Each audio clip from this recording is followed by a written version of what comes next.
Bueno, damos la bienvenida a la doctora Ibáñez. Buenos días. La Buenos doctora días. es profesora investigadora en el Departamento de Microbiología y Parasitología de la Facultad de Farmacia de la Universidad Complutense de Madrid. En esta universidad imparte diversas asignaturas relacionadas con la parasitología y la inmunología a nivel pregrado y posgrado. Ella estudió la licenciatura en farmacéutica y la maestría en microbiología y parasitología en esta misma universidad y el doctorado en el Instituto de Ciencias Biomédicas en la UNAM, realizándose en tricomonas vaginales. Y bueno, graduándose con mención internacional y premio extraordinario de doctorado. La doctora es autora de múltiples artículos de investigación, ha recibido 2 premios científicos por la Real Academia Nacional de Farmacia y ha contribuido en 3 patentes de invención. Es investigadora principal también de un contrato privado con la empresa americana BioResponse. Solo somos 11. De nuevo, damos la bienvenida a la Nomás doctora. somos 11. No sé, yo pensé que vería como unos 20, Y 30. les pido por favor que silencien sus micrófonos. Bueno, Gracias. Y bueno, doctora, adelante con su presentación. Si nos gusta compartir pantalla, por favor.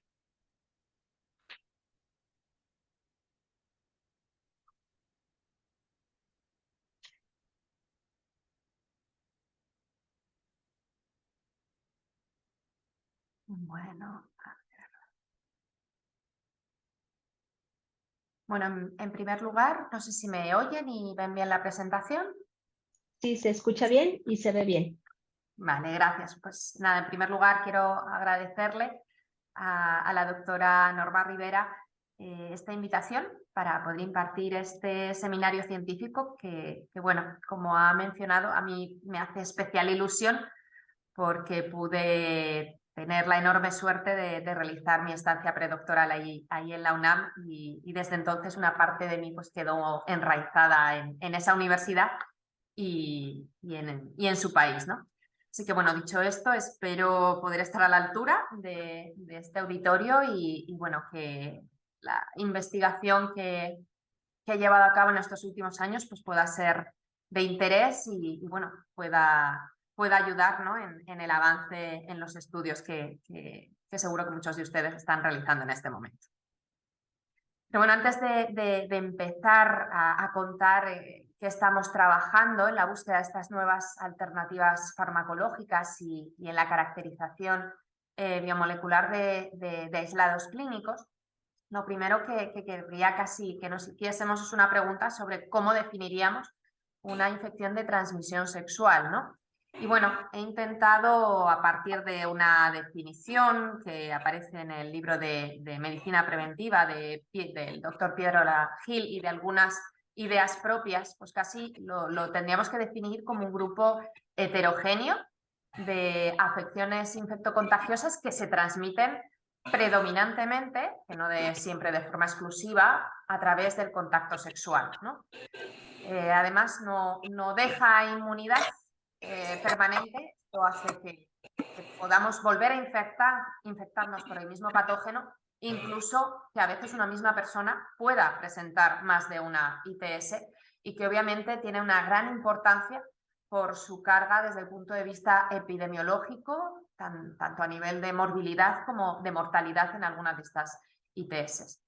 Aunque la OMS indique que hay más de 30 patógenos que pueden transmitirse por vía sexual, aquí solo he recogido quizás los más relevantes, ¿no?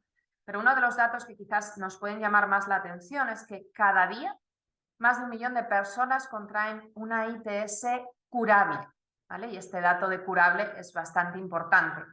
Quitando las ITS curables, bueno, pues hay otros datos también importantes con respecto al VIH. Se estima que más de 38 millones de personas conviven con este virus, con el SIDA. Casi 500 millones son portadoras del virus del herpes simple tipo 2 y casi unas 300.000 muertes se producen al año por cáncer de cérvix derivadas directamente del virus del papiloma humano. Y vemos que, bueno, dentro de estas ITS tenemos bacterias, tenemos virus, tenemos hongos, tenemos artrópodos y obviamente también nuestro protagonista de hoy, que sería el protozoo Trichomonas vaginalis, ¿no? En cuanto a la epidemiología, el último dato que he podido rescatar de la OMS es una nota de prensa de noviembre de 2021. Los datos no difieren mucho del último informe del 2018, y de unas 374 millones de infecciones de transmisión sexual curables que se producen cada año, podemos ver cómo Trichomonas sería la responsable del mayor número de casos, ¿no? Hasta estiman 156 millones. Digo estiman porque algunos autores, algunos investigadores en este campo, pensamos que quizás estos datos puedan estar infraestimados por varias razones. Uno, porque hay un alto número de casos asintomáticos, especialmente en el hombre, pero también en la mujer. Si una persona no tiene síntomas, no va a ir a un clínico, no se le va a diagnosticar y, por tanto, no vamos a saber la verdadera carga real, ¿no? Además, esto hay que unirle que no es una enfermedad de declaración obligatoria, a pesar de este alto número de casos que estima la OMS, ¿no? Por eso la CDC hace unos años lo incluyó dentro de su listado de NPIs, de Neglected Parasitic Infections, aunque ya años antes algunos autores como Jotez ya lo llamaban enfermedad olvidada, y a veces con el título, ¿no?, con el apellido de ligada a la pobreza. En cuanto al tratamiento, afortunadamente existe un tratamiento eficaz frente a la tricomonosis, ¿no? Todos conocemos que el tratamiento de elección va a ser el metronidazol, este 5-nitroimidazol, que se administra tanto en el hombre como en la mujer, y que, bueno, en los últimos años se ha cambiado un poco cuál sería el protocolo o las recomendaciones en la posología respecto a la mujer. Antes, pues, una de las recomendaciones era, como en el hombre, una única dosis de 2 gramos, y de esta manera pues, nos aseguramos el cumplimiento posológico, pero en los últimos años parece ser que los estudios recomiendan que se le recomienda a la mujer el tomar 500 miligramos 2 veces al día durante una semana, ¿no? La alternativa al metronidazol, en el caso de que no se lograse una cura, a veces es volver a repetir el tratamiento, sino como alternativa farmacológica se encuentra el tinidazol, que vemos que es de la misma familia química. Y bueno, recientemente la FDA acaba de aprobar el secnidazol, también otro 5-nitroimidazol, para el tratamiento de esta enfermedad. En cuanto a distintas cremas o formulaciones en formato crema, el CDC nos recomienda las pomadas de estos diferentes compuestos porque parece que no son efectivas. La única que recomienda serían, pues, pomadas de ácido bórico. Entonces, si existen compuestos, o en este caso un fármaco que está, o estos 3 fármacos que están comercializados y que cumpliría, si me permiten ser coloquiales, la regla de las 3 Bs, ¿no? Bueno, bonito, barato, porque hay grupos que seguimos buscando nuevos agentes tricomonicidas. Pues bueno, en primer lugar, debido a las resistencias. El metronidazol se aprobó su comercialización en 1959 y en menos de 3 años ya Robinson describió el primer caso de resistencia. Se estima que entre un 4-10% de los casos, hay algún autor que lo eleva hasta 17, según donde haya realizado el estudio, ¿no?, de los casos clínicos que circulan, cursarían con resistencia al metronidazol.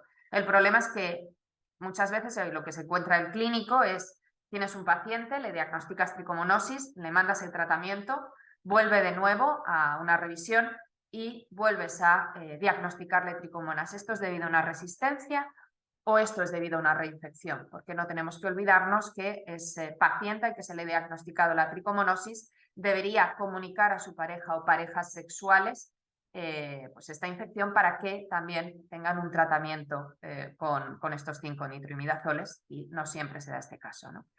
Y además tenemos otro problema. Acabo de decir que los fármacos que se utilizan para el tratamiento de esta infección son de la misma familia química, por tanto, es evidente que estas resistencias vayan a ser, pues, resistencias cruzadas, ¿no? Al fin y al cabo, la mayor parte de las resistencias parece ser que se debe a una resistencia aerobia.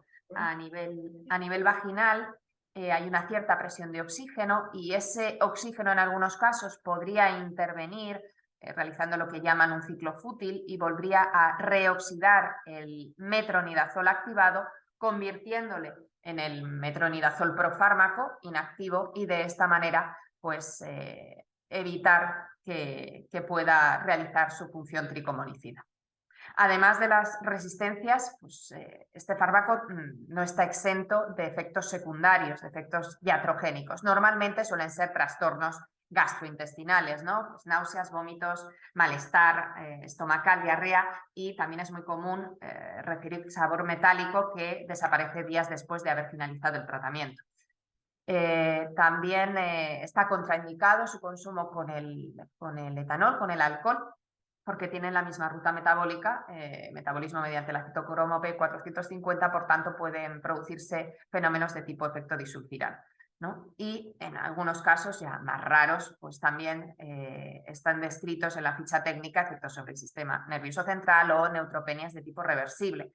¿Qué puede ocurrir? Que si le estamos dando a una mujer una pauta posológica de 7 días y empieza con efectos secundarios, a veces puede que no se produzca una correcta adhesión al tratamiento y podríamos incluso estar, ¿no?, seleccionando dentro de ese aislado pues, los individuos más fuertes y por tanto probablemente los más resistentes, ¿no? Además tenemos otro problema y es que aquellas personas que desarrollan una hipersensibilidad, es decir, una alergia, la alternativa que al parecer se realizan en algunos casos es la desensibilización monitorizada o lo que es lo mismo, la administración del fármaco de manera controlada mediante supervisión médica, ¿no? Y en el caso de las embarazadas y las lactantes, este fármaco está descrito, el metronidazol dentro de la categoría B y el tinidazol dentro de la categoría C. Esto significa que no estaría recomendado durante el primer trimestre de embarazo. Además, al tratarse de moléculas que, como hemos visto, tienen un tamaño muy pequeño, tienen muy buena biodisponibilidad oral. Esto es estupendo porque llegan a todas partes, incluido a nivel genitourinario, atraviesan barrera placentaria, pero también se van a secretar en leche materna. Por tanto, se recomienda a las mujeres lactantes que interrumpan la lactancia durante 48-72 horas en el caso de que se vayan a tratar con estos fármacos.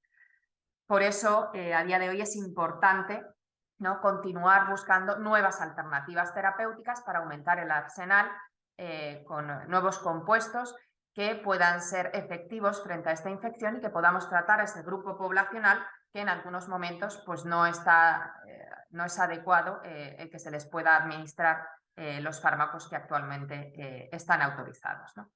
En cuanto a las aportaciones que hemos realizado en mi grupo de investigación al cribado farmacológico frente a este parásito, no solo ha sido la búsqueda de nuevos agentes tricomonicidas, como comentaré en las próximas diapositivas, sino también en cuanto a la metodología para lograr un cribado farmacológico secuencial y lo más riguroso y rápido posible, ¿no?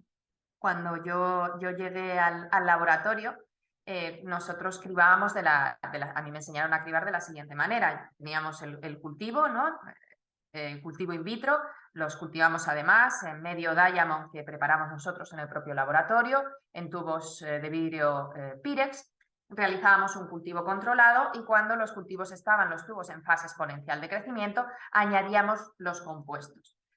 Nosotros al principio añadíamos los compuestos a 3 concentraciones, 110 y 1 microgramos mililitro, ¿no? Y a las 24 horas de mantener estos cultivos en contacto con los compuestos disueltos en DMSO, procedíamos al recuento en cámara Neubauer. ¿Esto qué significa? Que no nos permitía el poder cribar un número muy amplio de compuestos y además solo a 3 concentraciones. No nos permitía conocer valores como la concentración inhibitoria 50 y además era un método tedioso que después de 3 horas al microscopio contando con la cámara Neubauer, pues obviamente el cansancio del investigador pues podía influir un poco en la sensibilidad de esos resultados.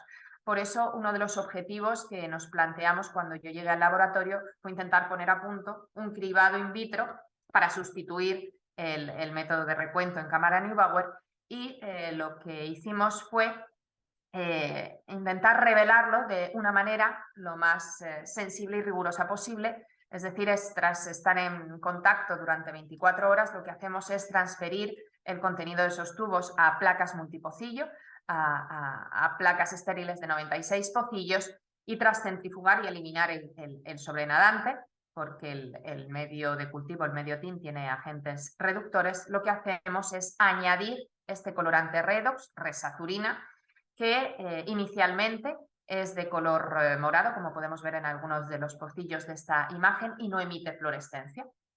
Pero en presencia de organismos viables, ya pueden ser células, bacterias o en este caso tricomonas, cuando las tricomonas estaban vivas, lo que hacen es que sus enzimas reductasas van a reducir esa resazurina y la van a convertir en resorufina, que tiene este color más rosado y emite fluorescencia, lo que nos permite cuantificar, en este caso, la fluorescencia a través de un fluorímetro, aunque también se podría estandarizar con un espectrofotómetro, ¿no? Y de esta manera poder determinar el porcentaje de viabilidad o la inversa, ¿no? Que sería el porcentaje de actividad de esos compuestos frente a nuestros cultivos de tricomonas. A continuación, en aquellos compuestos que muestren una actividad moderada o alta frente al parásito, pasan al siguiente nivel de screening, que en este cribado secuencial sería evaluar su citotoxicidad inespecífica en células de mamífero. En nuestro caso trabajamos con la línea celular Vero CCL81 porque es una de las líneas celulares que están recomendadas en nuestras normativas ISO para los estudios de citotoxicidad inespecífica. También se puede realizar el cribado pues, en un panel de distintas líneas celulares, ¿no?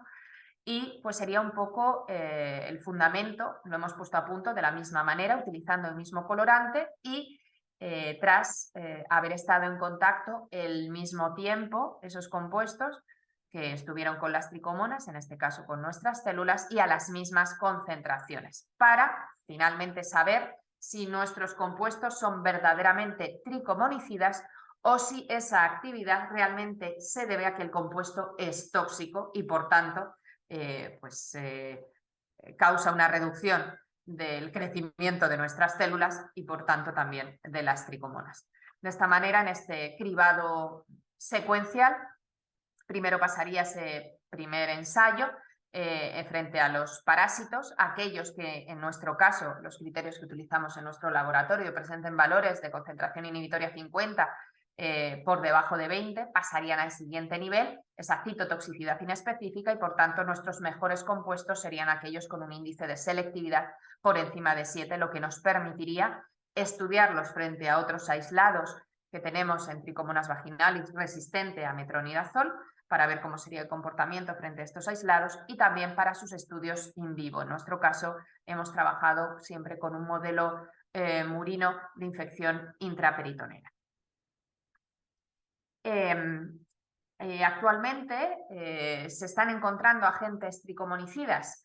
Pues sí, se está estudiando en este campo y además buscando en distintas fuentes. Por un lado tenemos las plantas naturales, obviamente es una de nuestras fuentes principales para la búsqueda de fármacos desde hace tiempo. Aquí, bueno, traigo simplemente 2 revisiones donde hay un alto número de plantas que se han ensayado. He marcado esta porque, bueno, pues creo que es una de las plantas que es de uso tradicional ahí en México. Y nuestra pequeña aportación, en nuestro caso, fue el evaluar el efecto, en este caso tricomonicida, de un cultivo controlado de esta planta, Artemisia absinthium. Artemisia absinthium, también llamada ajenjo, o hierba santa, se caracteriza porque crece de manera natural en climas templados en Europa, en el norte de África y en Asia, y ha sido utilizado siempre casi desde los egipcios como tónico, y también se caracteriza por sus propiedades antihelmínticas y antipiréticas, ¿no? Lo que pasa es que, bueno, casi se la conoce más porque en concreto Artemisia absinthium se utiliza para la fabricación de una bebida espirituosa llamada absenta y también para el vermú. y tras un cultivo controlado se fraccionó, se realizó el análisis de la composición de los aceites esenciales, se obtuvieron 9 fracciones y pues se evaluó en este caso su actividad tricomonicida siguiendo ese método de cribado o empleando resazurina que he citado anteriormente. En nuestros resultados, 3 de las fracciones parecieron mostrar una actividad bastante relevante, las fracciones 1, 4 y 8, y también evaluamos los principales componentes de esas fracciones, es decir, el crisantenol y el transcariofileno, que también pues, mostraron una actividad incluso igual o un poquito más elevada que algunas de las fracciones ensayadas. ¿Qué ocurrió? Que al estudiar su citotoxicidad inespecífica en distintas líneas de mamífero, pues vimos que también presentaban una cierta citotoxicidad. En este sentido, también, ya no tanto mi aportación, pero sí mi colaboración en estos años pasados para el estudio de la actividad tricomonicida de una de las plantas que se utiliza de manera tradicional en México, como es Pleopeltis crassinervata, y que, bueno, que espero que dentro de poco pues, puedas esos resultados ser conocidos a toda la comunidad científica. Otras de las fuentes que también se han empleado, se han buscado nuevos agentes tricomonicidas han sido compuestos de origen marino, en este caso el grupo de Mopuk y colaboradores realizó un estudio de 25 algas tropicales, de las cuales pues, 2 de ellas parece que mostraron una actividad tricomonicida bastante interesante. Y también se ha llegado a buscar incluso en compuestos procedentes de insectos. Algunos de estos compuestos, pues bueno, según la hipótesis que se busque, en este artículo que me llamó bastante la atención, en este caso este grupo lo que les llevó a estudiar péptidos presentes en artrópodos era porque vieron que determinados artrópodos transmisores de infecciones parasitarias, como puede ser la malaria, Chagas o la leishmaniosis, pues ven que estos artrópodos pueden convivir con los parásitos de una forma inocua. Entonces pensaron, tiene que haber algo, vamos a buscar si estos péptidos que producen estos artrópodos pueden presentar una cierta actividad antiparasitaria que les permita coexistir con ellos sin que se produzca, pues en este caso, una mortalidad, ¿no? En este caso del vector. En nuestro caso, en una colaboración que realizamos con el doctor Whitman y con el Instituto de Ciencias Agrarias, nuestra hipótesis fue un poquito diferente. En este caso, este grupo lo que hizo o lo que hacía era observar el comportamiento y los hábitos alimentarios de esta ave. Esta ave se llama abutarda y está protegida en España. Entonces, observaban que además de la alimentación, que podría ser más o menos lógica, tenían tendencia a ingerir una alta cantidad de este artrópodo, de Berberomeloe majalis, también llamada aceitera común. Y bueno, realmente la sospecha o la hipótesis era que el consumo de este coleóptero no era tanto por la aportación nutricional, sino porque probablemente estas aves lo consumen para una automedicación. De esta manera se podrían desparasitar a través del consumo de este artrópodo, ¿no? Esta aceitera común es uno de los coleópteros más grandes que hay en Europa. Se caracteriza pues, bueno, por este abdomen que pueden ver alargado y que tiene estas franjas transversales que pueden ser de color naranja o de color rojo sangre, como se puede ver en la imagen, y que cuando se ve amenazado secreta una sustancia, que es esta de aquí, que se llama cantarina, ¿no? Que es aceitosa y además es muy tóxica. Puede producir irritaciones y erupciones en la piel y se ingiere, parece ser que también puede causar alteraciones en el tracto urinario.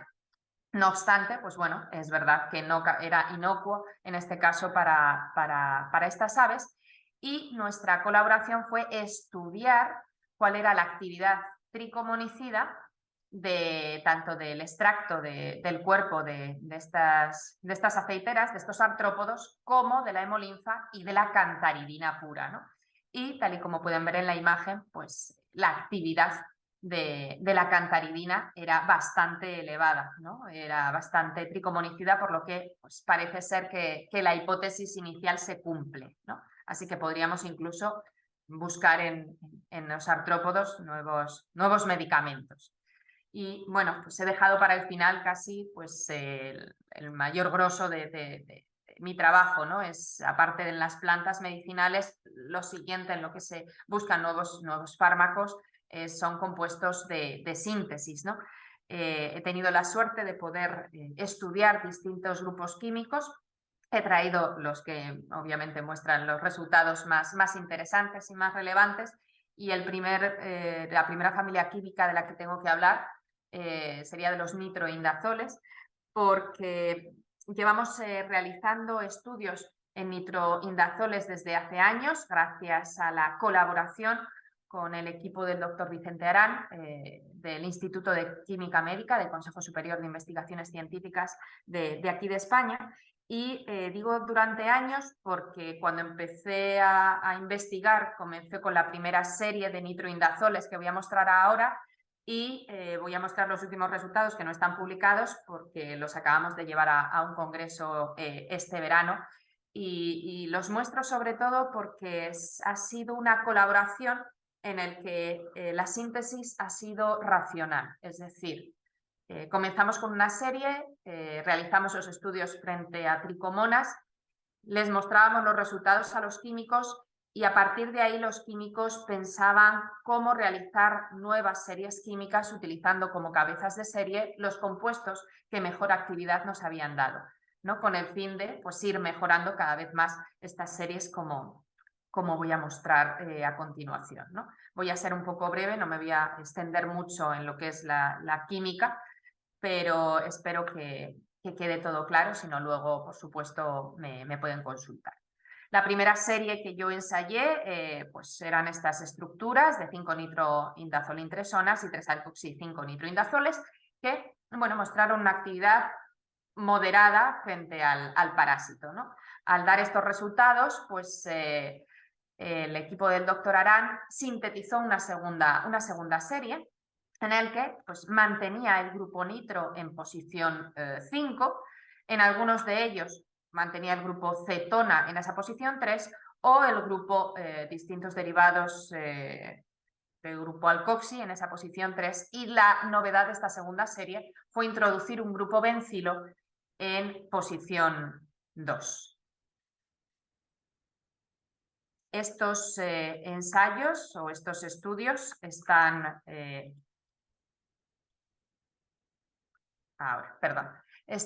bueno, los datos están publicados, y de esta segunda serie cabe destacar cómo encontramos o logramos compuestos marcados en verde, uno de ellos mostrando una actividad, una IC50 por debajo de 20, y dos de ellos por debajo de 10 micromolar. Además, no mostraban un perfil citotóxico, y cuando los ensayamos en el aislado resistente, el aislado de la TCC y R78, vimos que el derivado 36 pues seguía manteniendo una actividad tricomonicida bastante interesante, incluso pues en cierta medida los rangos los compartía con la actividad del fármaco de referencia. Esta serie química pues, fue una de las patentes, actualmente patente internacional.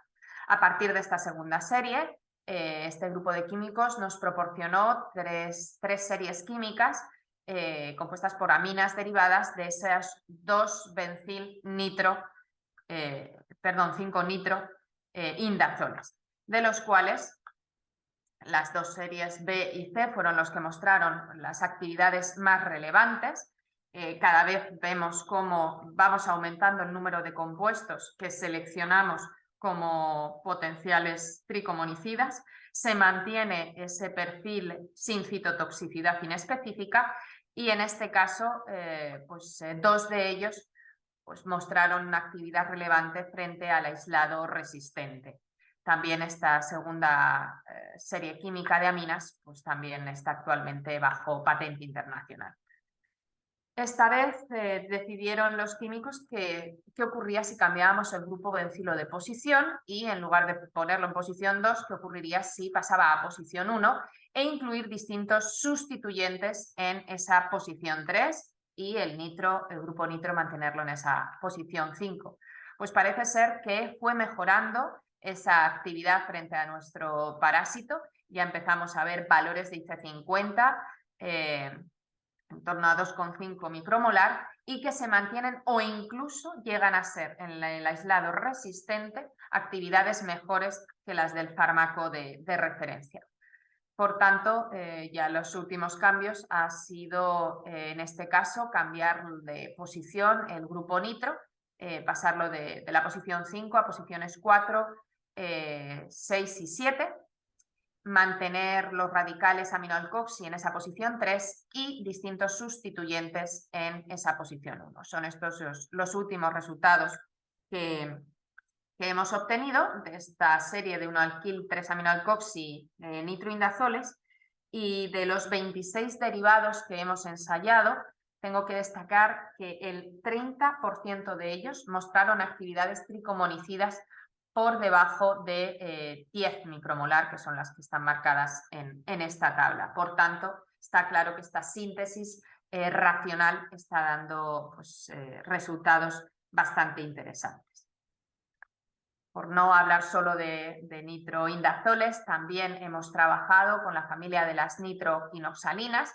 Traigo este trabajo porque en cuanto a la familia de las nitroquinoxalinas, mediante distintos softwares públicos, estudiamos las características o las propiedades relacionadas con la biodisponibilidad de estos compuestos. Vimos que ninguno de ellos violaba la regla de Lipinski y también a través de esta TPSA pues, podíamos determinar la absorción y su biodisponibilidad y permeabilidad de manera virtual, obviamente, en células intestinales.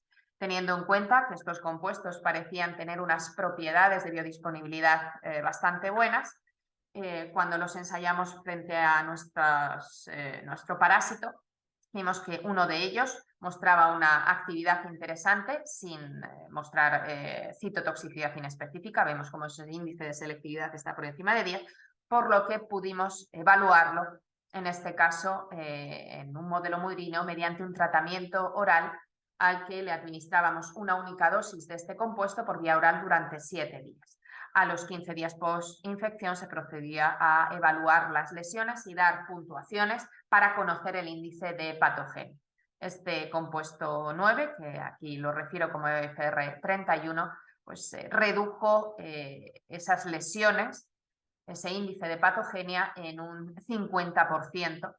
Y bueno, pues es una reducción bastante estadísticamente significativa, aunque en ninguno de los casos llegó a ser igual de buena que la reducción que se observaba en el grupo de metronidazol tratado por vía oral. En otra colaboración, en este caso con químicos de la Universidad de Sevilla, pudimos estudiar también la actividad frente a una serie de tiosemicarbazonas. En este caso, de los distintos compuestos que se evaluaron, 2 de ellos, el derivado 51 y 63, mostraron actividades con valores de IC50 en torno a 15 micromolar, con índices de selectividad siempre por encima de 10.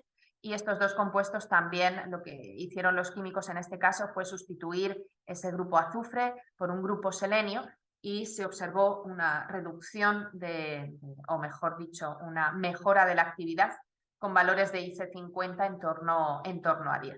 En este caso, lo que hicimos también en este trabajo fue investigar si estos 2 compuestos que mostraban esta actividad tricomonicida, si su diana farmacológica podía ser el hidrogenosoma, es decir, si podían causar alteraciones en el potencial de membrana.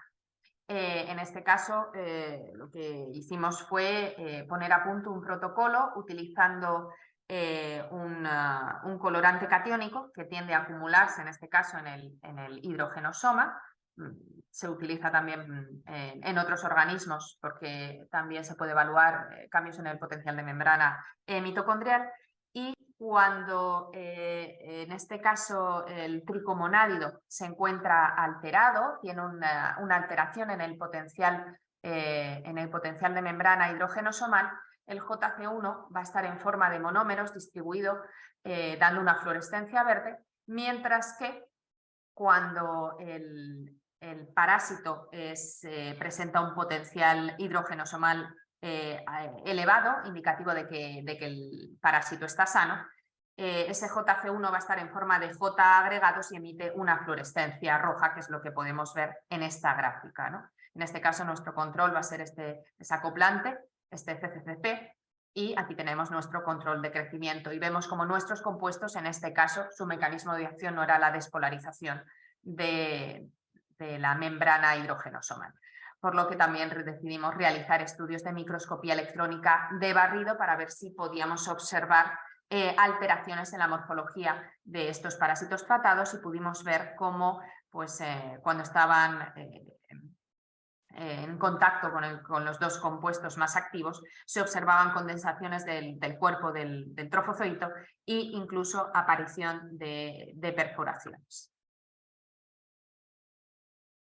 Esto ha sido un poco, quizás los resultados más relevantes que hemos ido acumulando en el grupo de investigación en estos años, en el campo del estudio de la quimioterapia frente a tricomonas, y nuestras perspectivas de futuro en el campo dentro de este campo de la farmacología, pues sería intentar estandarizar, que estamos en ello y son proyectos a corto, medio y largo plazo, un panel de ensayos para evaluar mecanismos de acción. Ya he hablado un poco del potencial de membrana, también estamos estandarizando ahora mismo protocolos para detectar estrés oxidativo, en este caso detectar la presencia de especies reactivas de oxígeno. También tenemos intención de buscar o estudiar si los compuestos pueden inducir la apoptosis del parásito. Hemos visto también estudios en los que se busca ver si hay una acción directa sobre la expresión de proteínas tan importantes para el parásito como la beta-tubulina o la piruvato-ferredoxina oxidorreductasa.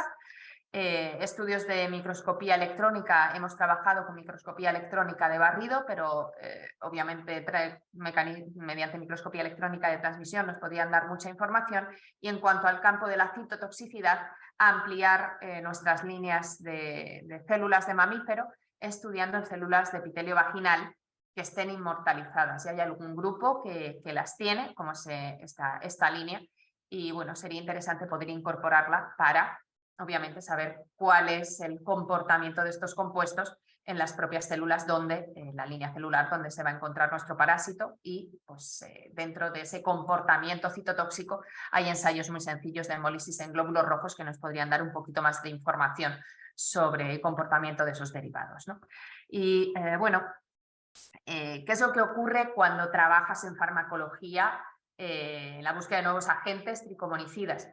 Pues bueno, se pueden patentar, pero cuando quieres que un laboratorio intente desarrollar la industria, alguno de tus compuestos, ir un poquito más allá, realizar estudios pues, en más animales, etcétera, pues muchas veces te encuentras con que pues es que las tricomonas no tienen mucho interés, ¿no?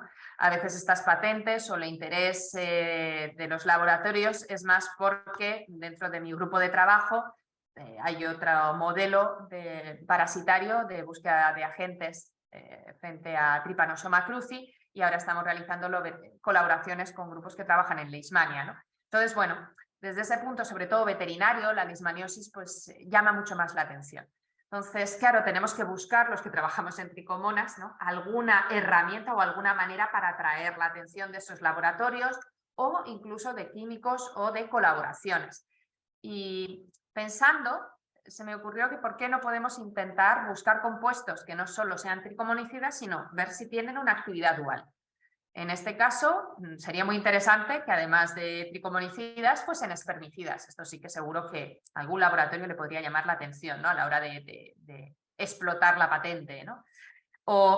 Y lo veremos más adelante, porque la verdad es que a veces, hasta que no se explica, no quiero ser spoiler, pero compuestos que no solo sean tricomonicidas, sino que tengan actividad frente a micoplasma, ¿no? Debido al papel tan importante que puede producirse por la presencia de micoplasmas en el interior como endobiontes de tricomonas vaginalis, que ahora lo comentaré a continuación.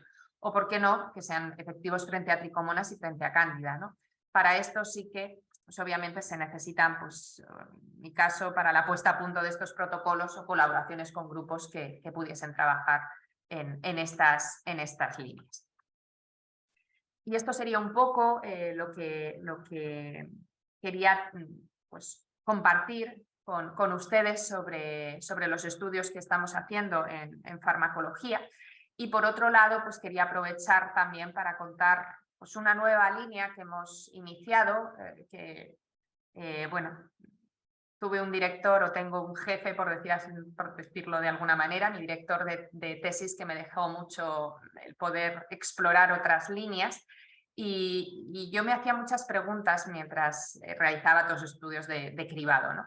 Y muchas veces decía, es que cuando busco datos de epidemiología, pues está muy bien los datos estimados de la OMS, pero cuando yo busco en mi país, en Europa, en Latinoamérica, en Norteamérica no hay problema, en general más o menos puedes tener datos bastante significativos sobre la incidencia que hay en las distintas regiones o en los grupos de riesgo.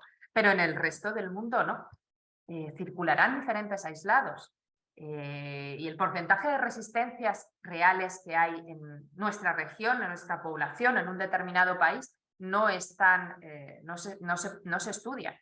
Y leyendo un poco vi que además tricomonas tiene la característica de que puede ser caballo de Troya y albergar en su interior bacterias como la que he citado anteriormente, como micoplasma, o virus, que lo llaman TVVs, ¿no? Trichomonas vaginalis virus, que ahora mismo a día de hoy se han descrito hasta 5 tipos diferentes de TVVs.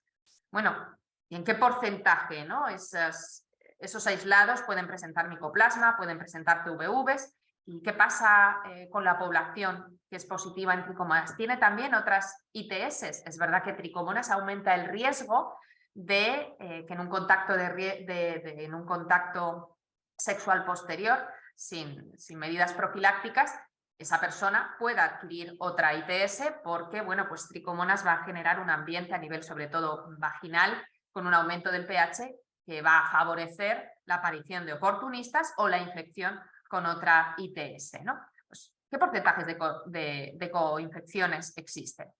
Pues bueno, viendo que datos en Estados Unidos sí que existían, en Europa, pues bueno, he puesto este mapa con 4 flechas, una al sur de España, otras en Francia, otra en Holanda y otra en Reino Unido, pero realmente datos así, pues no hay muchos, ¿no?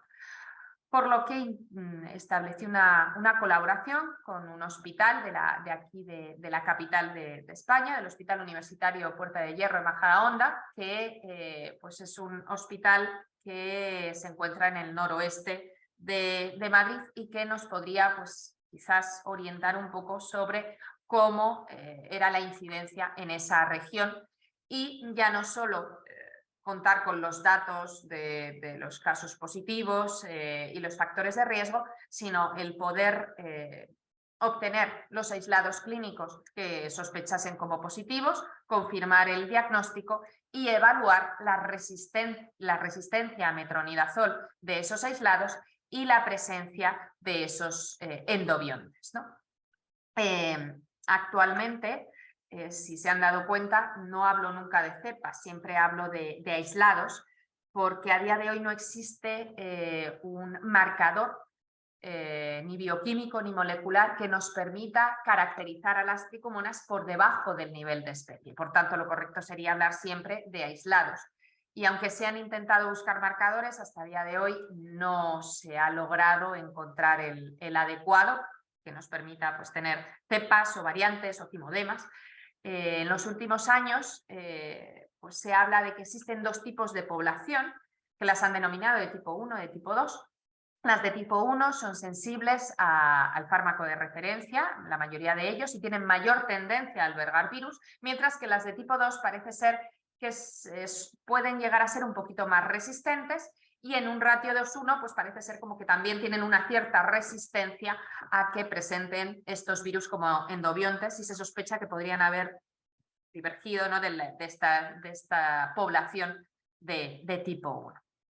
Y bueno, dentro de los estudios que hemos podido realizar, lo que vimos es que, sobre todo a partir del 2016 hasta antes de la pandemia, había un aumento, una tendencia bastante significativa con el aumento del número de casos de tricomonas, ¿no? Parece que aquí bajó y luego subió.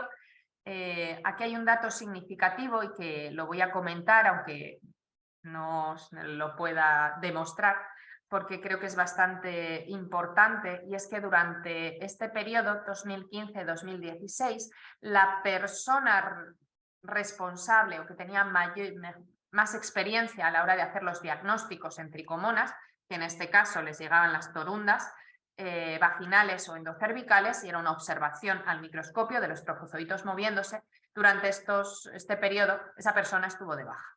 Entonces, no sabemos si es que realmente hubo una disminución en la incidencia en la población de esa región durante ese periodo, o si lo que hubo fueron más falsos negativos. Porque es verdad que la identificación de tricomonas, si está viva, si se está moviendo, si se ha tomado bien la muestra, si no ha estado mucho tiempo, muchas horas desde que el clínico tomó la muestra hasta que llega al servicio, sigue viva y puedes observarla, pues es fácil de identificar, ¿no? Un trofozoito moviéndose. El problema es cuando ya ha entrado en apoptosis, porque el aspecto al microscopio va a ser muy parecido a la de un leucocito, y es muy común que las mujeres positivas en tricomonas puedan tener leucocitosis. Por tanto, a veces se puede confundir y no identificarse o diagnosticarse correctamente. Otro dato que nos llamó poderosamente la atención es que, en cuanto al número de casos, solo un 9% eran positivos en hombres y la mayor parte en mujeres. Y esto es más debido no porque los hombres no estén infectados, sino más bien a porque no se hacen diagnósticos en hombres. Los casos que se diagnosticaron, algunos de ellos fue por PCR y algunos de ellos porque había trofozoitos en la orina. Entonces, cuando estaban en el servicio de bioquímica y estaban observando el sedimento de la orina, de repente vieron algo moviéndose y dijeron, uy, vamos a pasárselo a los del servicio de aquí enfrente de microbiología y parasitología. Esto fue pues algo bastante significativo en uno de los casos positivos. Entonces, aquí quizás lo más relevante sería que a día de hoy el diagnóstico gold estándar para diagnosticar tricomonas es la observación al microscopio o el cultivo en un medio de cultivo Diamond o Roiron, un medio comercial, y la observación para ver si los trofozoitos se han multiplicado y es más sensible y fácil el poder identificarlos. Es verdad que hay técnicas de PCR, es verdad que ya se han desarrollado otras técnicas inmunológicas como inmunocromatográficas, pero no siempre se tiene los recursos para poder realizar PCRs, y ya no solo PCR, sino que además el clínico quiera que se haga un diagnóstico específico frente a este parásito, ¿no? Y en el hombre pues es más complicado todavía por el alto número de asintomáticos que hay. En cuanto a la nacionalidad de las pacientes que eran positivas, la mayor parte eran o bien de origen español o bien del centro y del sur de América, y en este caso un tercio fueron asintomáticas, y los síntomas más comunes era leucorrea seguido de vulvitis y vaginitis, que estarían dentro de los síntomas más comunes que se pueden observar en la literatura. En cuanto a las coinfecciones, traigo esta gráfica de aquí arriba porque si nos fijamos en la barra amarilla es el número de casos de pacientes que eran positivas en tricomonas a las que no se les realizó ni en ese momento ni posteriormente un estudio de otra ITS.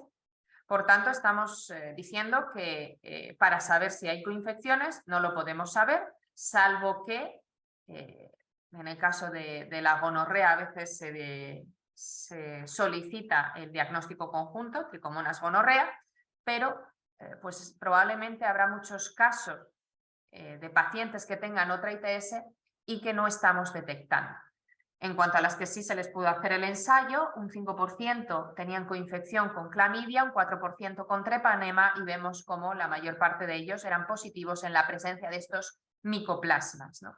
Estos micoplasmas, tanto micoplasma hominis, genitalium como ureaplasma, para algunos clínicos, por lo menos aquí en España, en México no lo sé, pero es casi considerado como un patógeno oportunista, es decir, puede a lo mejor aparecer en la biota y pues no se le tiene mucho en cuenta, salvo que la mujer pase a estar embarazada, porque entonces ya sí que pueden desencadenar ruptura prematura de membranas, partos prematuros o el desarrollo de enfermedad inflamatoria pélvica.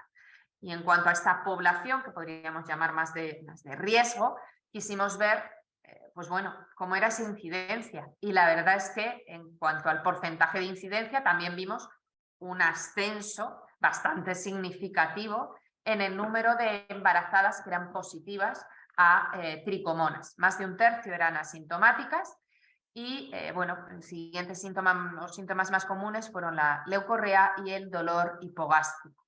De los casos que pudimos estudiar en los historiales clínicos, en uno de ellos hubo una rotura de la bolsa amniótica que desencadenó un parto prematuro y en otra una paciente tuvo sangrado intermitente, por lo que, pues bueno, tenemos que tener en cuenta que tricomonas es un factor de riesgo para este tipo de outcomes, para este tipo de efectos o de secuelas que pueden desencadenar en una embarazada, ¿no? Ruptura prematura de membranas, parto prematuro, niños de bajo peso al nacer o incluso abortos. Y lo más significativo, en ninguna de nuestras embarazadas se la evaluó un panel completo de ITS, es decir, le he diagnosticado tricomonas, pero en los protocolos del hospital no está indicado que a continuación yo vea a ver si tiene otra ITS. Así que bueno, en algunas de ellas, fijaros que también presentaban micoplasma, ureaplasma y una de ellas también estaba coinfectada con sífilis. Bueno, y desgraciadamente en el 2020 llega el COVID. En España hubo un confinamiento durante 3 meses y parece ser que el descenso en los casos que se diagnosticaron en este hospital cayó estrepitosamente. Si llamaríamos pre-COVID a los años 2018-2019, con un 1%, 1,14% de prevalencia, bajamos a un 0,68%. Y es que, pues, obviamente durante este periodo del COVID y que todavía yo creo que las secuelas las vamos a seguir padeciendo, no había, hubo una reducción en las consultas ginecológicas, ya no se producían las mismas revisiones que habitualmente y parece ser que hubo un descenso en los diagnósticos debido a esto, ¿no? La población con una sintomatología leve o a nivel genitourinario pues tenía miedo de ir a un hospital en el que además pues todos los refuerzos sanitarios estaban orientados hacia pues, contener, ¿no?, los casos de COVID y las complicaciones derivadas de ellas más que de las ITS, ¿no? Por lo que, bueno, parece ser que tanto el CDC como algunos estudios están alertando sobre el aumento, incluso por encima de antes de la pandemia, de los casos de ITS que se están produciendo en la población tras el desconfinamiento, que puede ser debido a las mayores libertades, ya que ya volvemos otra vez un poco, entre comillas, a esa rutina y a los diagnósticos, ¿no? Pero es significativo que parece ser que ahora mismo estamos en niveles de infecciones de transmisión sexual por encima de antes del COVID. Bueno, aparte de estos estudios que hicimos sobre esos casos positivos, obtuvimos algunos de sus aislados clínicos, sobre todo durante 2 años, y cuando nos llegaban al laboratorio, lo primero era intentar mantenerlos en cultivo y axenizarlos en no muchos pases para poder evaluar si presentaban cierta resistencia al metronidazol, ¿no? Cuando los poníamos en contacto con el metronidazol y estudiábamos su concentración mínima letal, a las 24 horas, un 14,82% de los aislados que pudimos estudiar mostraban una CML por encima de 50, que sería ese valor de corte de resistencia que indican la CDC y algunos autores. Es verdad que los valores de resistencia indican que deben ser a las 48 horas y pues en nuestro caso nuestros estudios serían de un 6%, ¿no? De los casos resistentes, siempre que los identificábamos en el laboratorio, los comunicábamos al hospital para que el médico se pusiese en contacto con la paciente y que pudiese volver a consulta para tomarle una nueva muestra y confirmar, obviamente, que si seguía estando infectada. Realmente, solo una paciente volvió de nuevo a consulta, resistente, presentaba uretritis, vaginitis, cervicitis y era positiva en micoplasma y fue porque continuaba con los síntomas, por lo que volvió. El resto de pacientes a los que se les intentó avisar no volvieron nunca a consulta. Y en cuanto al estudio de presencia de endobiontes, evaluamos la presencia de virus en el interior de estos aislados clínicos y el 34,2% presentaban virus, que sería un poco la imagen que estoy indicando aquí en la diapositiva. Lo realizamos mediante una inmunofluorescencia indirecta. Cuando el parásito alberga estos virus, parece ser que hay una proteína, la P280, que pasa de expresarla en el citoplasma a expresarla en la superficie. Y gracias a un anticuerpo monoclonal que nos cedió gentilmente el doctor Alderete, podemos marcar aquellas tricomonas a través de un secundario marcado con fluoresceína. Aquellas tricomonas marcadas de verde son las que albergan el virus y han producido un cambio en la expresión de esa proteína inmunogénica. Mientras que en el caso de las negativas, como empleamos azul de Evans, pues las podemos ver teñidas de rojo, que sería lo equivalente al 65,8% de los casos. ¿Por qué queremos estudiar la presencia de estos virus? Parece ser que en algunos estudios han visto cómo pacientes que presentaban tricomonas TVV positivas tenían síntomas más graves, como si la conclusión sería la presencia de estos virus aumenta la patogenia de estos aislados y por tanto la sintomatología en la mujer va a ser más grave. Sin embargo, hay otros estudios que no han visto pues unas diferencias estadísticamente significativas, por tanto, pues todavía queda mucho por estudiar en este campo. Lo que sí se sabe es que la presencia de estos virus parece favorecer la inflamación y un tratamiento con metronidazol en embarazadas podría agravar los casos en aquellas mujeres que fuesen tricomonas vaginalis positivas que albergasen este virus, porque al tratar con metronidazol a la embarazada, las tricomonas mueren y liberan estos virus estos viriones en el medio vaginal van a incrementar la expresión, pues distintas citoquinas y quimioquinas proinflamatorias que van a estar asociadas pues, a posibles alteraciones y complicaciones durante el embarazo. En cuanto a micoplasma, en cuanto al otro endobionte, micoplasma puede vivir en el tracto genitourinario del hombre y puede incluso esconderse en el interior de tricomonas y la ventaja que tendría es que no tendría que enfrentarse al sistema inmune del paciente y por otro lado, ante un tratamiento con antibióticos, micoplasma al estar en el interior de tricomonas pues no se vería afectado, ¿no? Se ha visto que cuando tricomonas y micoplasma se encuentran como endobiontes, al compartir distintas rutas metabólicas van a lograr producir más ATP. ¿Esto qué significa? Que tricomonas al tener más ATP va a ser al parecer más virulenta, se puede multiplicar más rápido, por tanto tenemos una dosis infectiva, ¿no? En este caso, en el caso de un contacto de riesgo más alto.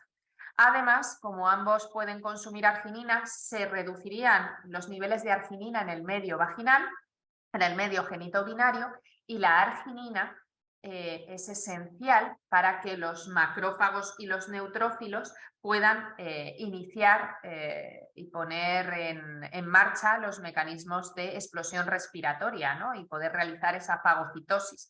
Y bueno, todos sabemos que sobre todo los neutrófilos, aparte de ser los primeros en llegar al foco de infección, por troocitosis, pues parece ser que serían uno de los mecanismos de defensa que tendríamos ante una infección por este parásito. Si tienen una depleción de arginina al medio, pues no pueden realizar su función inmunológica, ¿no?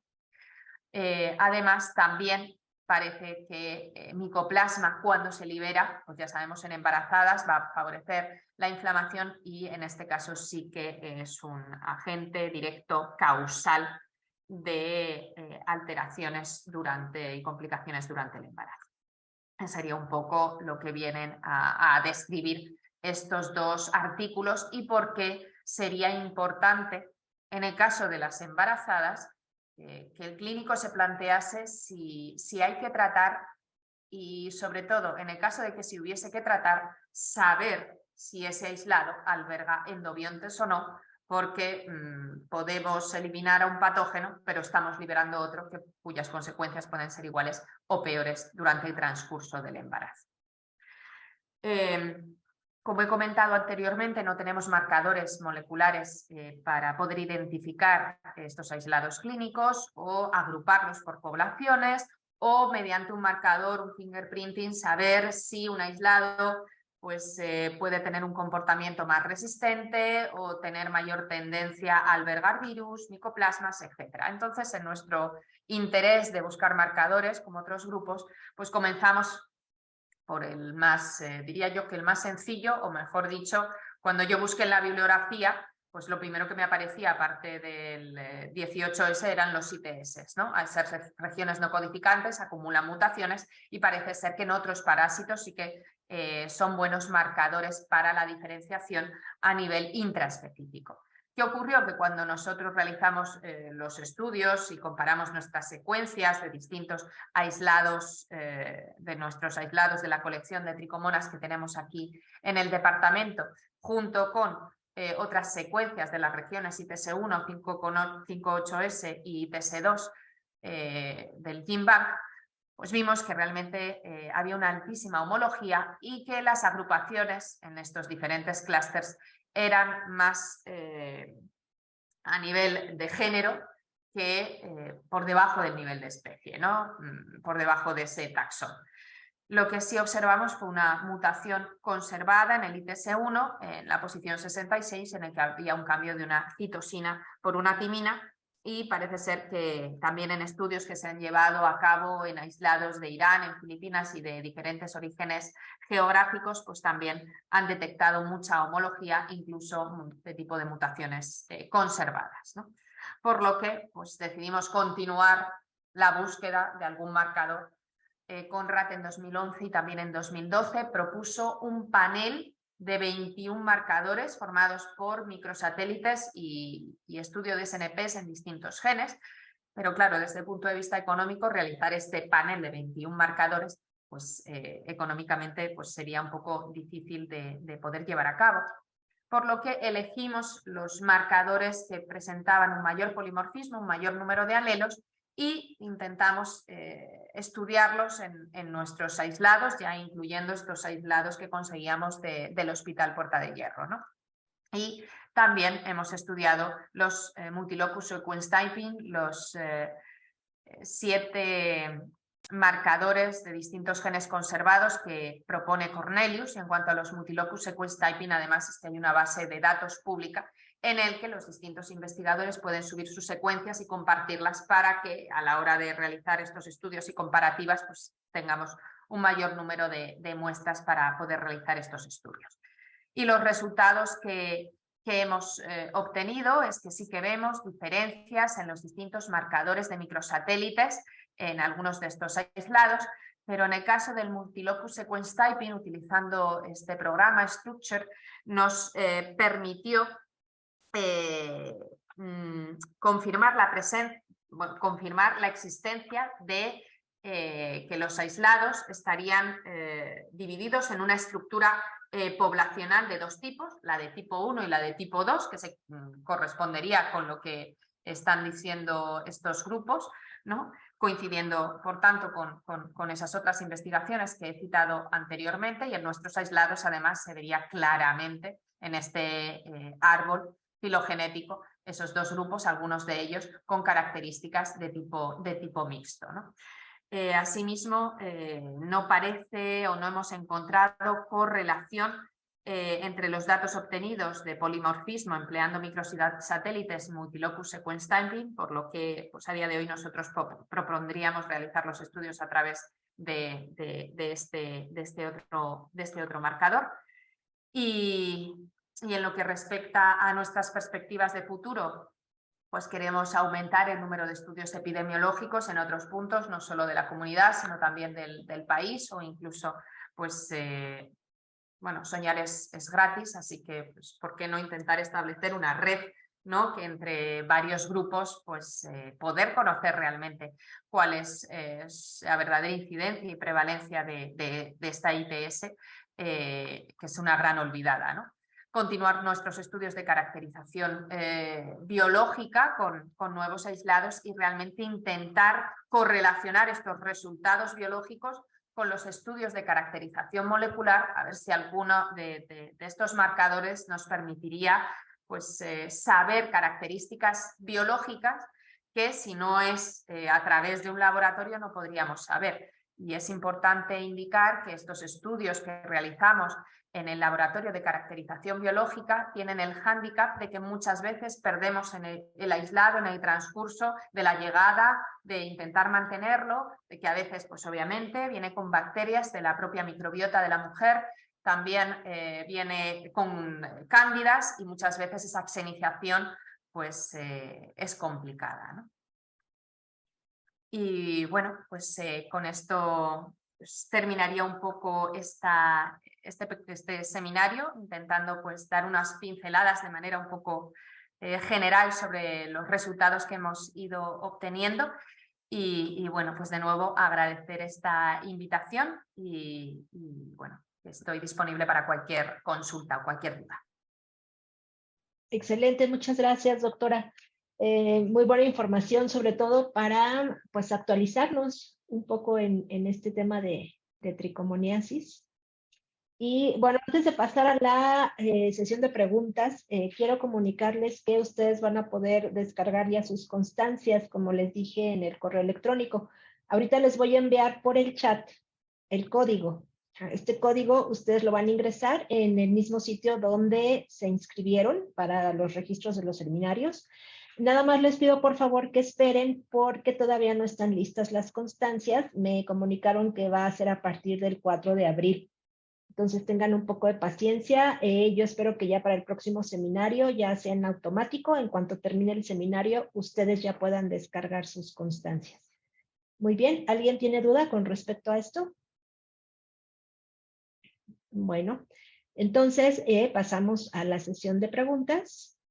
Y si quieren, pues levantar la mano o escribir sus preguntas en el chat para que las leamos. Tere López tiene una pregunta. Adelante, Tere. Doctora, es que hubo un problema con la doctora Beatriz que nunca pudo ingresar. Aquí estamos tomando el seminario, pero no, se complicó mucho el ingreso. Pero ya después quiere, en otro momento lo revisan. Ok, ¿tienen preguntas? No. Sí, adelante. Bueno, mientras levantan la mano...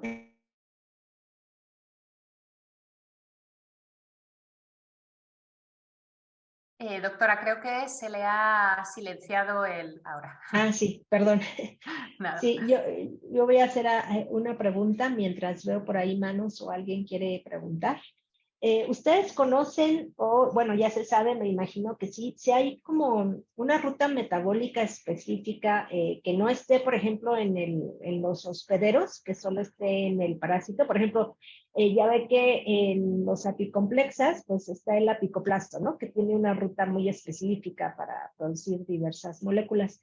Entonces, no sé si en Tricomona existe una ruta similar en la cual se enfoquen más para descubrir nuevos fármacos. Sí, en el caso de tricomonas, en lugar de tener mitocondria, tienen un orgánulo que podríamos decir que sería parecido, es el hidrogenosoma, en el que hay proteínas que intervienen ahí, como la piruvato ferredoxina oxidorreductasa, que además es una de las que activa el metronidazol. Y por eso muchas veces nuestro interés es buscar si puede actuar nuestros compuestos frente a ese orgánulo, porque resulta vital y porque al no estar en el hombre, pues obviamente pues tenemos una diana farmacológica que nos salvaría de muchos efectos tóxicos, ¿no? Que al final es lo que se busca, pues en el caso de los apicompleja, con ese complejo apical y con sus rhoptias y sus micronemas, ¿no? Y en este caso, en el caso de las tricomonas, pues estaríamos hablando casi de ese hidrogenosoma que es vital para su supervivencia y que lo necesita metabólicamente para obtener ATP. Y si no hay ATP, pues no hay vida. Claro, excelente. Y por ahí también habló de péptidos que estaban evaluando, si no mal recuerdo. Sí, estos péptidos realmente lo están evaluando, lo leí en un artículo, los péptidos que me llamó la atención porque realmente yo estaba haciendo una búsqueda para intentar introducir el por qué de repente decidimos ponernos a estudiar extractos de un coleóptero frente a tricomonas, porque llama un poco la atención, ¿no? Y vi cómo en otros campos intentaban estudiar péptidos que en este caso obtenían de esos artrópodos para ver si eran eficaces frente pues, a Leishmania, frente a Trypanosoma cruzi o frente a Plasmodium, ¿no? En nuestro caso, a día de hoy, todavía no hemos trabajado con péptidos, pero el método sería un poco, el cribado secuencial sería el mismo, simplemente saber en qué tipo de formulación o qué tipo de medio trabajar con esos péptidos a la hora de introducirlo en los cultivos. Pero al fin y al cabo el tratamiento, la quimioterapia secuencial sería la misma para llevar a cabo los estudios. Ok, muy bien. Bueno, tengo otra pregunta, pero voy a dar ya la voz a los asistentes. Tenemos aquí una pregunta. Al usar vectores como malaria, leishmaniasis, entre otros, si se ha visto un buen avance en el tratamiento que no tenga consecuencias contraproducentes en las personas, en los hospederos. Sí, es un poco a raíz de lo que hemos hablado, ¿no? con el tema de las rutas metabólicas.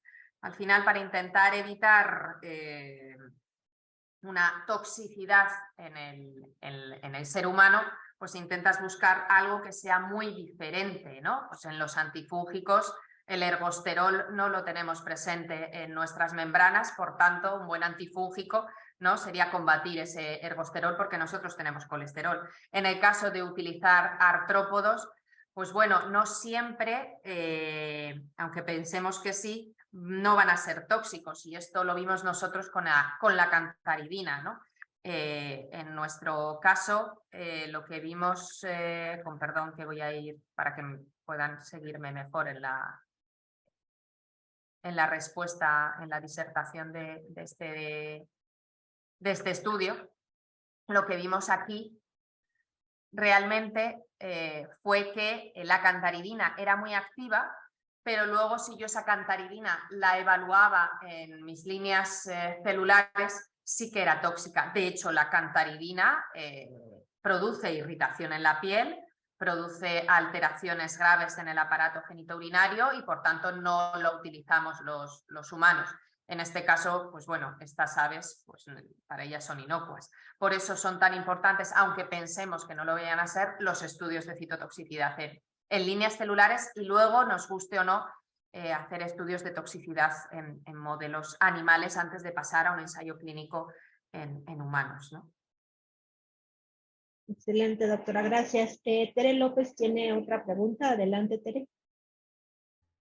Estos estudios que tiene de secuenciación, se hizo con secuenciación masiva, se hicieron estudios de metagenómica para buscar la idiosincrasia, aparte de esto, de marcar de manera fluorescente las proteínas de la tricomona.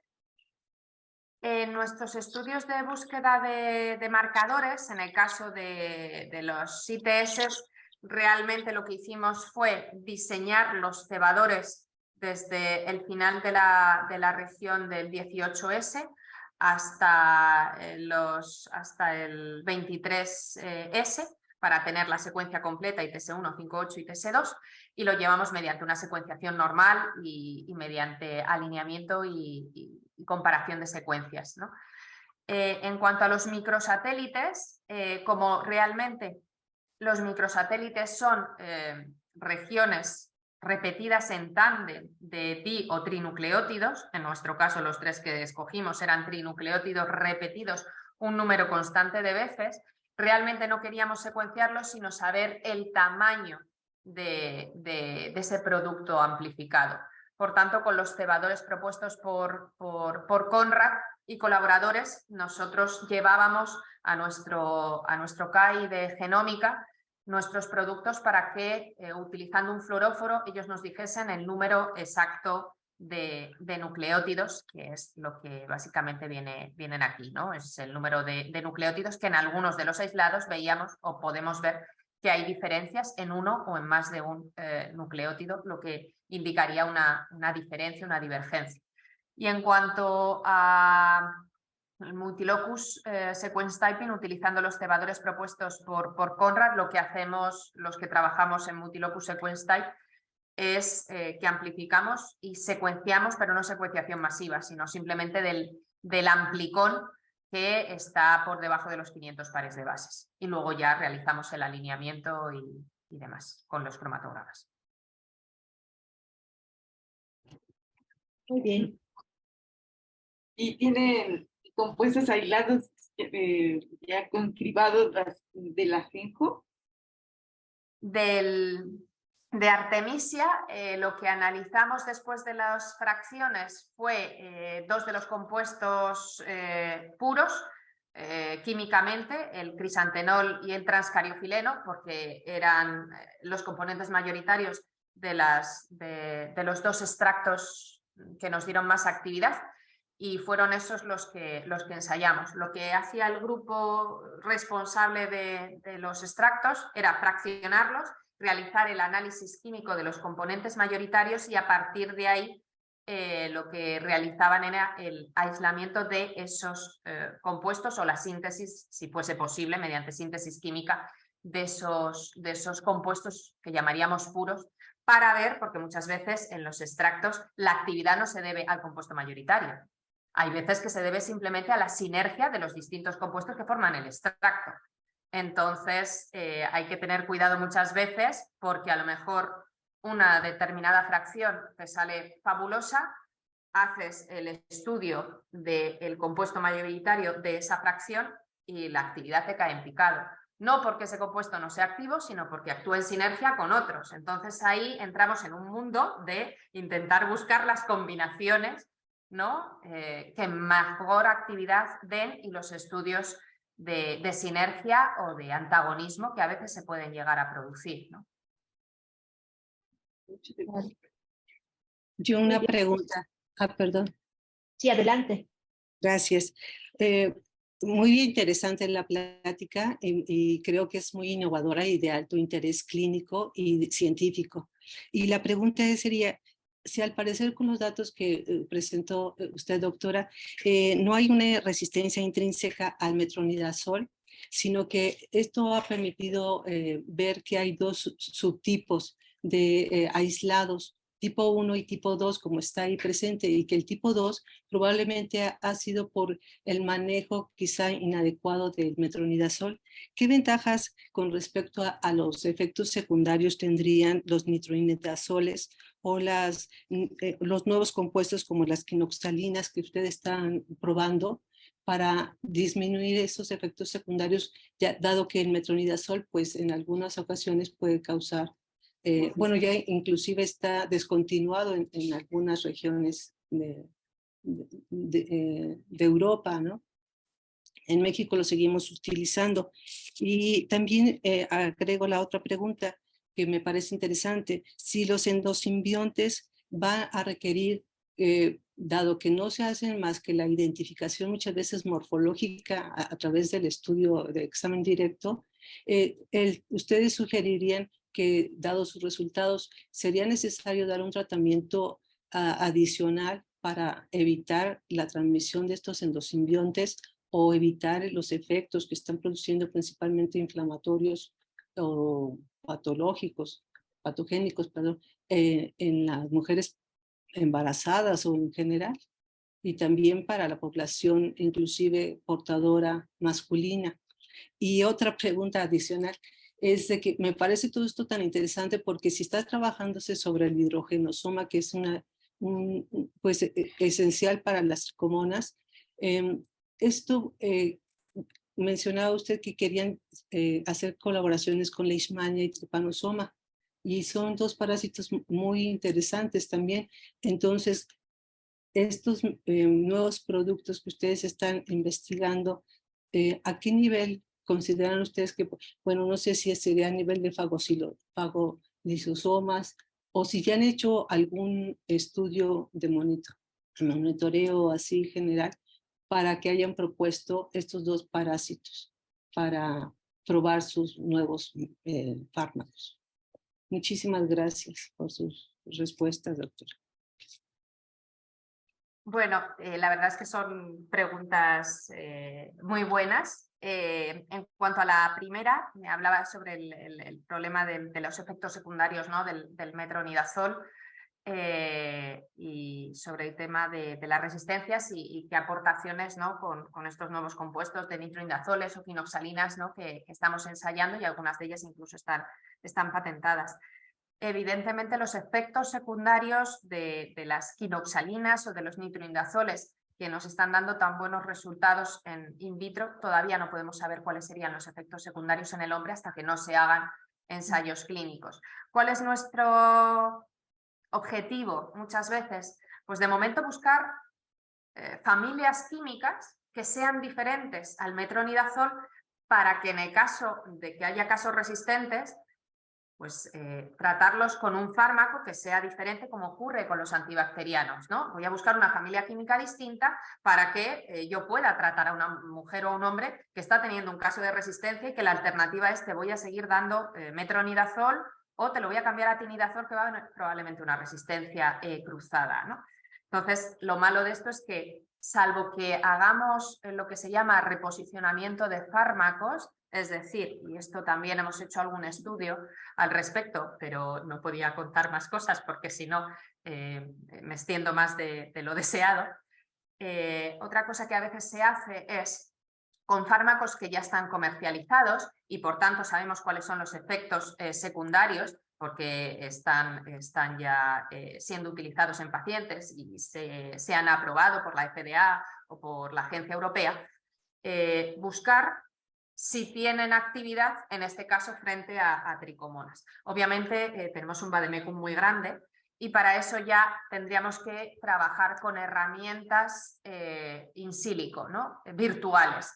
En mi tesis utilicé o diseñé algunas ecuaciones Cusar que lo que básicamente hacían era intentar, tú le enseñabas una estructura química y en función de sus características físico-químicas te podía predecir si se parecía a los compuestos que yo le decía al sistema que habían sido activos o a los compuestos que habían sido inactivos.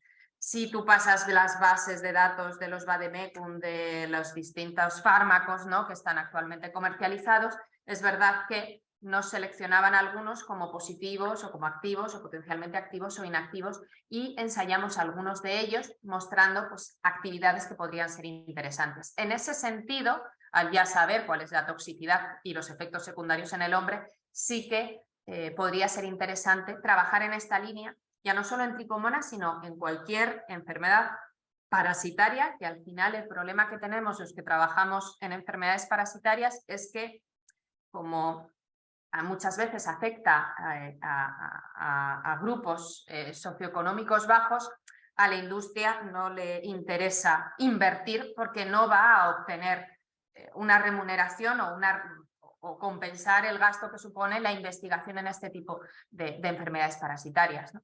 Entonces, quizás el reposicionamiento de fármacos pues, podría ser una alternativa para poder ahorrarnos muchos de los estudios que a veces se realizan. En el caso de los compuestos que hemos ensayado nosotros, pues de momento están bajo patente y estamos intentando a ver si algún laboratorio pudiese estar interesado.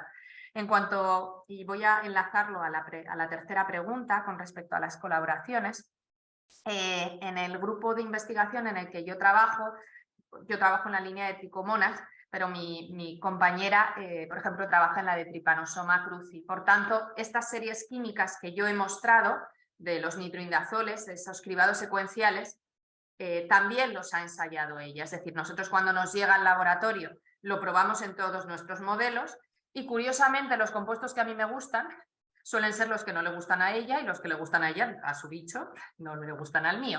Está muy bien porque así no competimos por la poca cantidad de compuesto que nos llega.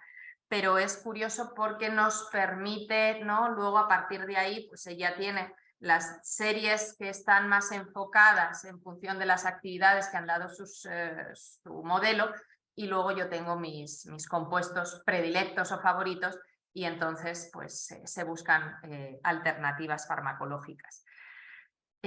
¿Por qué sería interesante trabajar en distintos modelos?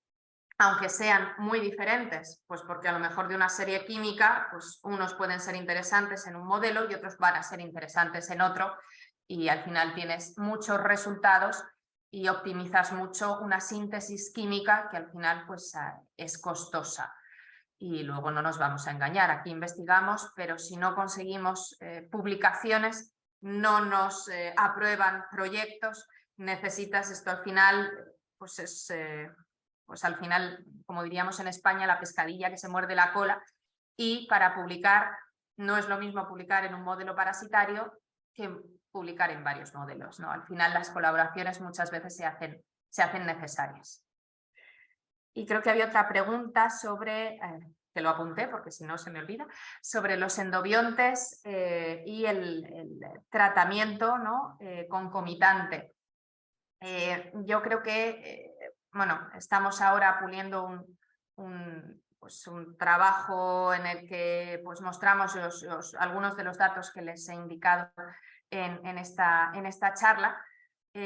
Sobre el impacto y los cambios que se han producido en los estudios antes y después del COVID y una de las cosas que indicamos en la discusión es que sería importante que dentro de los protocolos, por lo menos en embarazadas, hubiese un cribado rutinario de tricomonas y además, en el caso de que fuese positivo, hacer esa tratamiento profiláctico o intentar identificar si presentan endobiontes. Porque con estos datos ya el clínico, el ginecólogo, va a tomar una decisión que va a ser la mejor para su paciente y para ese bebé. Porque si no, pues las consecuencias pueden ser peores, ¿no? Por intentar no esperar en ese tratamiento y más sabiendo que no tenemos alternativas, ¿no? Muchas veces farmacológicas para esta enfermedad. El intentar utilizar como tratamiento preventivo, como tipo profiláctico, algún compuesto, como puede ser la gentamicina, para eliminar esos micoplasmas, pues el problema es que hay veces que como no se hace un screening en el hombre, no sabes si es portador. Y segundo, porque en el caso de micoplasma y de uraplasma, los clínicos cuando lo detectan si no está produciendo ninguna sintomatología, lo consideran como parte de la biota, igual que hay mujeres que son cándida positivas y mientras no esté causando ninguna alteración clínica, pues no lo tratan, ¿no? Entonces ahí sí que sería más difícil luchar contra los protocolos que ya están establecidos. Pero sí que es muy interesante la reseña, la indicación que ha dicho sobre que en el caso de que fuese positiva una mujer embarazada, pues si se la decide tratar frente al parásito, profilácticamente por si acaso tratarla frente a esos endobiontes, por si acaso, ¿no? Creo, en mi opinión, que sería una manera pues lo más adecuado, por lo menos, para curarnos en salud. Muy bien, doctora. Muchas gracias. Desafortunadamente ya no hay tiempo para más preguntas, pero pues yo espero que en un futuro podamos escuchar otra vez a la doctora porque está muy interesante el tema, ¿no? Ya veremos más adelante. Pues le agradecemos mucho su participación. En breve le hacemos llegar la constancia. Y vaya, pues les deseo a todos un buen fin de semana. ¿No? Gracias también por su asistencia y nos vemos en el próximo seminario. Muchas gracias, Sandra. Muchas gracias. Feliz fin de semana. Igualmente para todos. Hasta luego. Hasta luego.